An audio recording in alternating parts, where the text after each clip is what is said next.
that was the word that I used to describe UCF's 17-10 win over Jax State when I left the bounce house on Thursday night. Why? It still rings true for describing the game, but why I still do believe that this Knight team has a lot to improve on and still can improve on as we move forward. Hello, everybody, and welcome back to Charge On. As always, I'm your host, Sean Green. Before we get started, a quick talk about our sponsor, FanDuel, America's #1 sportsbook. Guys, listen, if you were to bet the under, and I told you, the under was looking really pretty. If you listen to me and Nick on our pregame talk and our pregame pod, we said both our score predictions had it under 52.5. So I hope that if you wanted to bet on that UCF under, the under 52.5, I hope you did it on FanDuel, America's #1 sportsbook. I hope you guys didn't take the UCF to cover because they didn't cover, but they got the win. So thank you always to FanDuel, America's #1 sportsbook. Let's get into it. What a night. What a day. What a day. A lot to unpack here. Because this was not really something that I was necessarily expecting, which I think is naive of me. Obviously, Nick lives in Tampa, drove into Tampa. We got some lunch, got to the stadium pretty early, and we had a tailgate spot lined up to go do our pregame show from the tailgate spot. And we looked at the clouds. We had a lot of equipment with us this year, and we have a lot of equipment with us. And we were looking at the clouds, we were looking at the forecast, and it started to sprinkle, and we're like, let's just go get to the press box. We don't want to get out there, and then it starts pouring, and then we have to drag everything back. I promise we're getting to the game. So that was kind of just, we're like, okay, hopefully the rain, we did our pregame show, and it was pouring and raining. We're like, hopefully this is it. It was not. It was not. Let's just get into it. I feel like me and Nick, because I live about 35, 40 minutes away from the bounce house now, and me and Nick were driving back, and Nick kind of said he didn't know how to describe this game, and he doesn't know how to feel about this game. And the way I described it was it almost felt like a game from last season. Almost identical. The same feeling I had watching it, the same mistakes happening. The only difference is this team finished. Now, there's a caveat to that. This team was playing a Jax State team that, let's call like it is, UCF probably last year would have blown out maybe. You know, who's to say that they wouldn't have? The thing in the Gus Malzahn era was UCF against these teams in the first 2 weeks usually took care of business handily. And throughout the game tonight, it was tough sledding. But in the last 7 minutes of the game, they found a way to win. And everything worked the way it was supposed to. The play calls were getting called, were working. And I think that was the difference. Now, let's get into the bulk of why this game was almost, frankly, unwatchable. It was one of the worst football games I've watched. Like, I'm not going to sit here and lie to you guys. And frankly, I don't want to overreact, but I'm also not going to underreact. That was like watching paint dry. It was not pretty. It looked like two teams that have 60-plus new players. And I think that doesn't need to get lost. I'm not making an excuse, but we've been very honest with you guys and transparent here on the channel. And most UCF people that cover the team have been honest that we believe that it can be better than people think, but you also have to understand this is a completely new staff and completely new roster. And did I expect a 17-10 UCF win where they had to score a touchdown in the last minute and 11 seconds to go out and get a victory? No. Nick had it 24-10. Nick had the score prediction as 24-10. He was way closer. He gave UCF more credit. That was a rough watch. It was. But there are some positives to take away. Let's get into kind of the game as a whole. Cam Fancher obviously starts the game. Cam, and everybody, I hope, pray for Cam. Scott Frost said he didn't have a concussion, but he felt some tingling into his lower legs, and that's kind of why they just decided, to not bring him back in there. I think that's 100% the right call. So hopefully Cam's okay. But with that being said, the performance that Cam Fancher was kind of starting the game off with was shaky. The first pass should have been a touchdown. And I think that would have blown the roof off of the bounce house. He just overthrew him. And then it kind of got a little, up and down. I think his stat line was 5 for 9, 32 yards. He ran 4 times for 38 yards. Those were good good times to get out of the pocket and run. He just didn't look... It looked like first game jitters. And it looked like stuff was happening very fast. And like simple throws, he was missing. And I think that's where you're looking at it and you're like, okay, like he looks a little out of it. And then, you do the backwards pass, right? And it's like, okay, here we go. And it's 2 mistakes from Cam Fancher. The halfback toss that he completely missed the halfback. And then the backwards pass.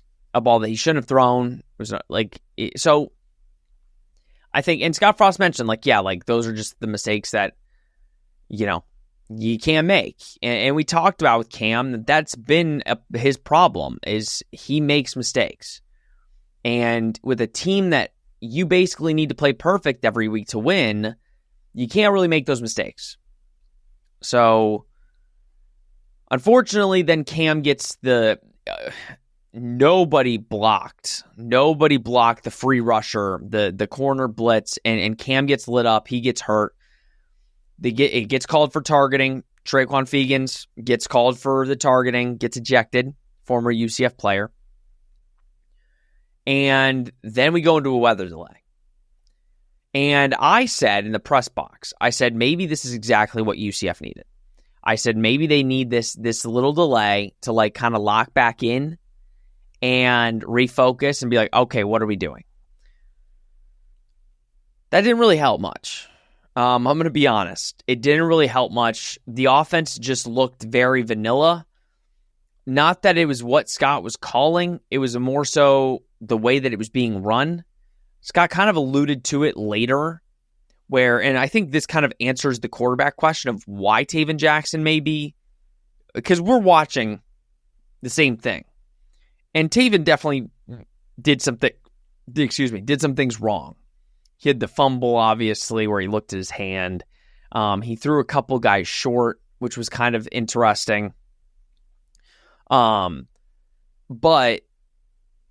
with that being said, you're probably watching it like Taven Jackson almost threw for 300 yards in 2.5 quarters.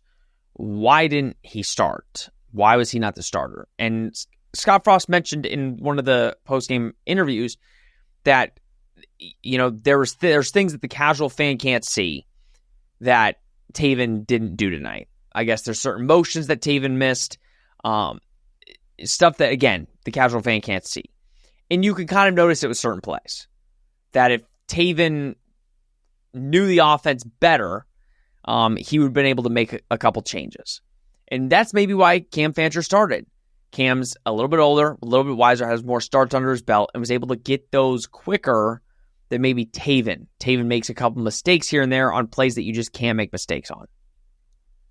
But credit to Taven, with those mistakes, when it mattered, he made the plays. He made the throws. Taven Jackson's stat line from tonight: 17 of 24, 282 yards, 2 touchdowns, 71% completion percentage. Ran the ball 7 times for 5 yards. That, I think, he had the 15-yard long rush. That was the big one, where they really threw him off guard there. And then obviously the huge pass to DJ Black to go up 17-10 with a minute some left. The one play design where Dylan Wade got the touchdown, I think was beautiful. Miles Montgomery blocked the hell out of it. And again, there was 4 plays in this game. 4 plays where you look at it and you're like, that's incredible. Those plays are incredible. The first play specifically, I'm watching the first play wow, we're back. This offense is back. And then obviously it struggled. I've been saying the one word was consistency. That's what UCF needed. Consistency on offense. You needed a quarterback that's going to be consistent. You needed an offense that was going to be consistent. And I think a lot of it was inconsistent tonight. The offensive line play was highly inconsistent. I think the first drive, the offensive line was really good. If you saw the holes that Miles Montgomery had all night, it was wide open in the first drive. Then it got a little tough the rest of the night. Quarterback play, really bad for basically 3 quarters, and then it got turned on the last quarter. Wide receiver play, not creating much separation for a majority of the game. Then the final quarter, really getting some separation. We'll get into the defense here in a second. I'm kind of just giving all my offensive quick thoughts, but a lot of negative. The positive is they figured it out to a degree. The passing offense kind of got figured out. They were able to really do some different kind of stuff on the offense to keep Jax State off guard. Jax State kind of knew UCF didn't really take a lot of deep shots for a majority of the game. They took the deep shot right off the top, but besides that, it was really a lot of short stuff. They knew it's runs up the gut and a bunch of short passes. And that's why I said it was kind of vanilla, but it also wasn't. Because I think, again, there's stuff that we can't see that maybe was missed. And I think there were some simple plays that were just missed. There was a touchdown called back. There was a lot of mental mistakes, especially on the offensive line, that got called back. The one touchdown that Miles ran got called back. You had the missed field goal. You had a potential you got kicked out of field goal range at times. So mistakes after mistakes. The offense is the reason this game wasn't further in terms of the score. The offense really struggled tonight. Now, we're saying they struggled, and if you go through, they had 422 total yards, 314 passing yards to only 108 rushing yards, which, as UCF fans, we are so accustomed to that not being anywhere. The rushing yards, you're usually 200 yards at least every game, so that's a bit different. 314 passing yards. It's much more of a pass-heavy offense, and also you had to kind of pass for what was going on in the game. The penalties, 9 penalties for 80 yards. That, coupled with the 3 fumbles, is not going to really win you many games. You're lucky you were playing Jax State. Just being honest. You're lucky your first 2 weeks you have cupcakes. Jax State was no cupcake. And we said they were not a cupcake. But you came in and you struggled, and when you fumble 3 times and you allow them to go 4 for 6 on 4th downs, which that's probably the worst thing the defense did, and that's saying a lot, and have 9 penalties for 80 yards, that's not going to win you many games. 21 points were scored in the 4th quarter by both these teams. Technically, if you just count the second half, all 27 points came in the second half. First half was not good. Second half, still not good. 4th quarter, much better. Receiving-wise, I think Dwayne Thomas did some good stuff. I think Wayne Charles should be out there a lot more. I think he's a hell of a blocker. He had the huge catch on, I think it was the 3rd and 15. Really liked what Kylan Fox did. Dylan Wade had the long touchdown. And then Miles with the insane run after catch he jumped over a dude, stayed in bounds for a couple extra steps. I love the difference in receiving. We mentioned that post game, how if you look at all the different guys receiving, Dylan Wade had 54 yards. Dwayne Thomas had 49 yards. Miles Montgomery had 71. DJ Black had 59. Marcus Burke had 43. Kylan Fox had 24. Wayne Charles had 18. Like, you have a bunch of different guys that the ball is getting spread around, and that is what we want to see. In years past, it was 2 to 3 guys, the same 2 to 3 guys every time. And I think to see multiple guys get over 50 yards receiving, even 40 yards receiving, tells you that this is going to be an offense that you can at least rely on a couple different people, not all at once. All right, before we go through kind of the team stats a little bit, let's talk about the defense. I think it doesn't take a lot of people to notice that the defense was good tonight. I'm going to play devil's advocate, okay? Because you're probably going to hear from a lot of people that the defense was good. And I agree. The defense came to play. If the defense didn't play the way they did tonight, it would have been pretty bad. I'm not going to lie. It probably would have been a UCF loss by a couple touchdowns. Here's all I'm going to say. Last year, I think we can all agree that UCF's defense wasn't really that good. They were better than the year prior, but they still weren't elite, if you want to use that word. The first 2 games, what did they do? They looked dominant. And I think in this sense, I think this defense is better. I think they have guys at all 3 levels that you can feel confident in. The defensive line was great tonight, in my opinion. Like, it doesn't necessarily show up so much on the stat sheet. I mean, they did have 6 tackles for loss and 2 sacks. And I think in that sense, the defense played really well on the defensive line. Linebackers, I think that's a really deep room. They played really good tonight. And then the DBs. I mean, Antoine Jackson, Jaden Bellamy, Jaden Williams, like those guys really stepped up tonight. And that gives me a lot of confidence in the defense. Moving forward specifically, like again, they kept UCF in this game. Here's what I will say. And it's just a nugget. It's week 1. The run game was a little leaky. It was a little leaky. Not crazy leaky, but leaky enough. Like, I think that's something that in the weeks leading up. Now, granted, I'll say this. They were flying to the football. Like, that's what I can really take away. The defenders were flying to the ball. There was not a time where I saw a guy jogging. And I think that's kind of also the difference. You felt sometimes that there was kind of not an extra effort. Tonight, I never felt that way. I never felt like the defense was just checking in for plays. They were going after it every time. There was a couple times they missed certain assignments and a guy got loose.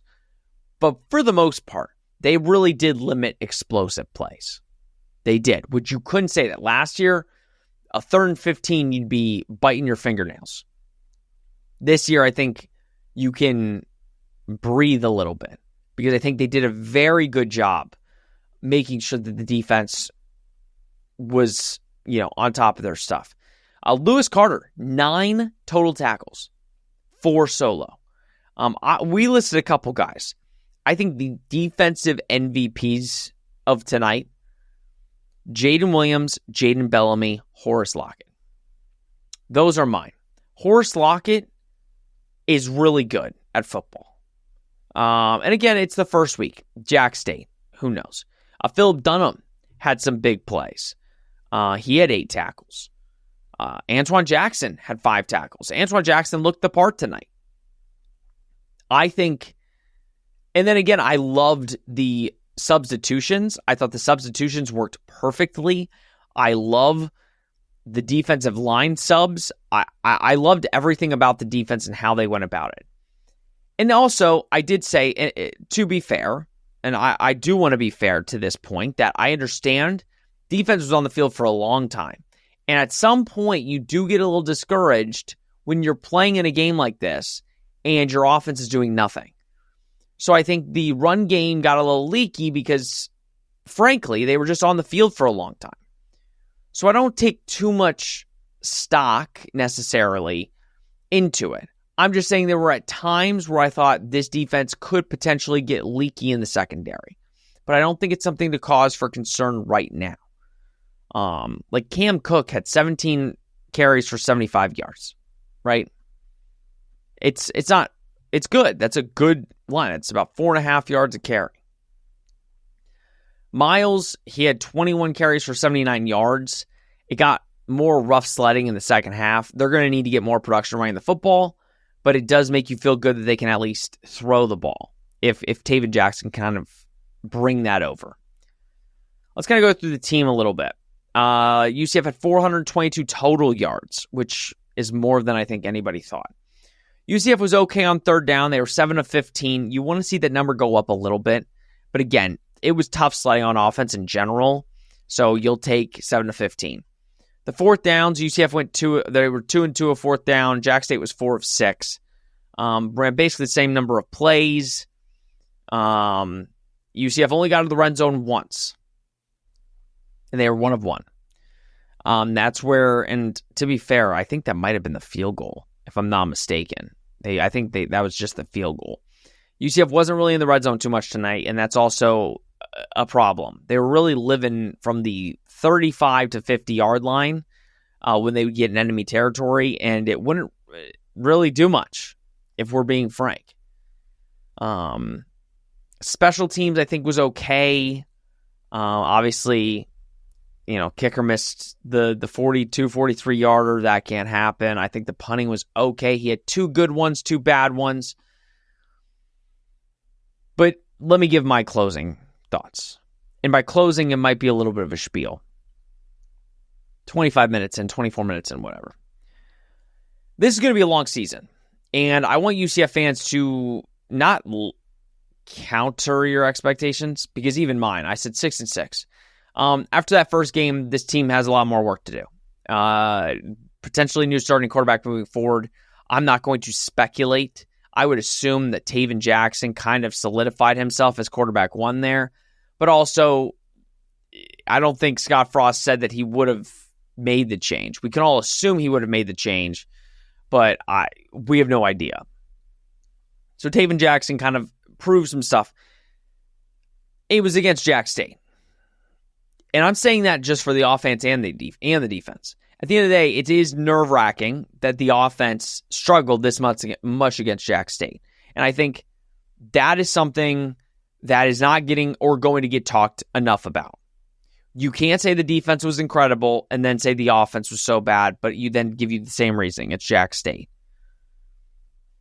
I went on the Fox 35's streaming show earlier yesterday. And they asked me what would be a success besides a win or whatever. And I said, you go win, and there's no questioning that you are the more superior team. You're better in every way, and you go handle your business. Doesn't mean you need to blow them out. Just means you need to look like the superior team. I did not feel like UCF was the more superior team until about 6 minutes left in the quarter. The fourth quarter. For a majority of the game, I'm watching both these teams, and I'm saying, I don't know who's better. I shouldn't say that about UCF versus Jax State. It should be very apparent who's better. To me, they looked very even. And I think that also has something to do with both of these teams are in a very similar situation with everything going on. Brand new staffs, brand new players. Yes, everybody's in the same situation for the most part, but not like this. So I think give it time.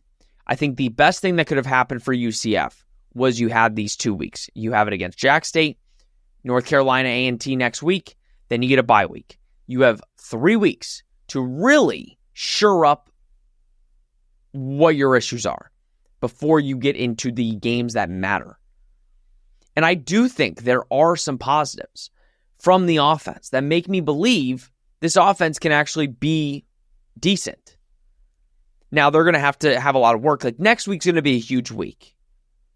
You should put up 45 against North Carolina A&T at minimum. If you don't, then you're going to see this offense going to struggle a little bit. But what does this week bring? I have no idea. but we need the UCF offense to be like the last 6 minutes of the fourth quarter.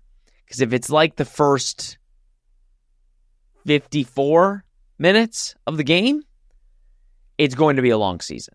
And yes, 4 wins, 6 wins would be generous if the offense is like that. But if the defense is like they did tonight and the offense is like they were in the fourth quarter, then UCF might be able to get to a bowl game. But I want to emphasize to fans, after watching that performance, lower your expectations. Hope and pray that they get better, because I'm sure they will. But do not hold your breath that this team is going to win more than 6 games. They have a lot of work to do. But hopefully in the next couple of weeks they can kind of fix it. But I am optimistic. The ending of that game and how they handled everything made me extremely, extremely optimistic that they can kind of get this team in a good spot, especially before North Carolina. All right, everybody.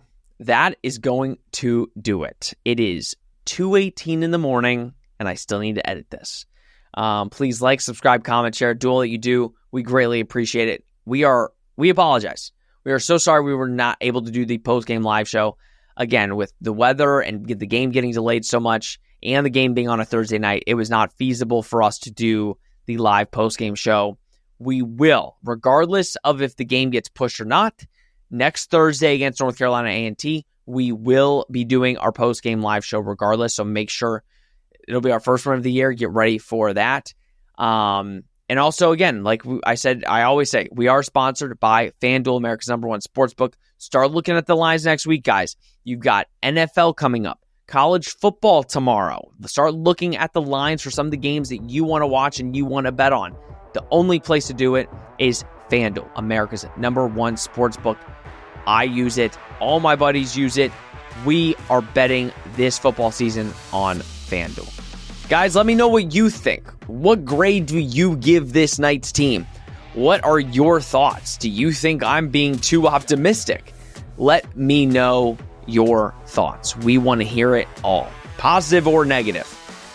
Let us know, because me and Nick genuinely, at the end of this game, we didn't know how we felt. I still don't know how I feel. I don't know what to take from this game sometimes. That was basically just my random regular thoughts. But let us know down in the comments. All right, everybody, this has been Charge On, presented by FanDuel. We will see you next week.